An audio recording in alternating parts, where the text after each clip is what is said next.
Hello guys, দেখুন এ হলো একটি পাহাড়। আর এই সাইডে হলো বন জঙ্গল, আর এদিকে হলো জঙ্গলটা পরিষ্কার করা হয়েছে, মানে জুম কাটা হয়েছে। আর এই সাইডে এখনো জঙ্গল আছে, এখনো জঙ্গল কাটা হয়নি। আর এখানে এই পাহাড়টা পুরাটা জঙ্গল কাটা হয়েছে, মানে জুম কেটেছে। জুম শব্দটি মূলত চাকমা শব্দ। চাকমা ভাষায় জুম বলতে পাহাড়ের বন জঙ্গল ঝোপঝাড় কাটার পর যখন শুকিয়ে যাবে, তারপর আগুন লাগিয়ে পরিষ্কার হয়ে যাবে। এই পরিষ্কার হওয়ার পর এখানে বিভিন্ন ধরনের পাহাড়ি জাতের কৃষি ফসল বুনবে। ধান, আদা, হলুদ, বিভিন্ন ধরনের এই শাক সবজি এখানে লাগাবে।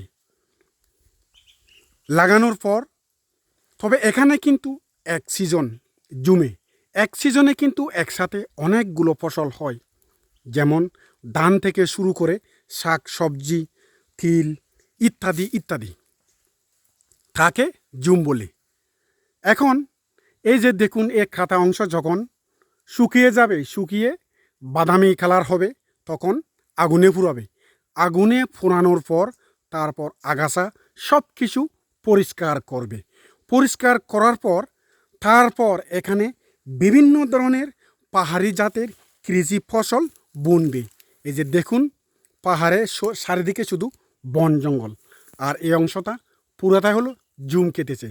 এখন জুম শব্দ অর্থটা কি আপনারা কি বুঝতে পেরেছেন? আর ভিডিওটি কেমন লাগলো অবশ্যই কমেন্টে জানাবেন। এই রকম অসাধারণ ভিডিও পেতে আমার চ্যানেলটি সাবস্ক্রাইব করে পাশে থাকবেন। সাথে থাকার জন্য ধন্যবাদ। দেখা হবে নেক্সট কোনো ভিডিওতে। Thanks for watching. Bye bye.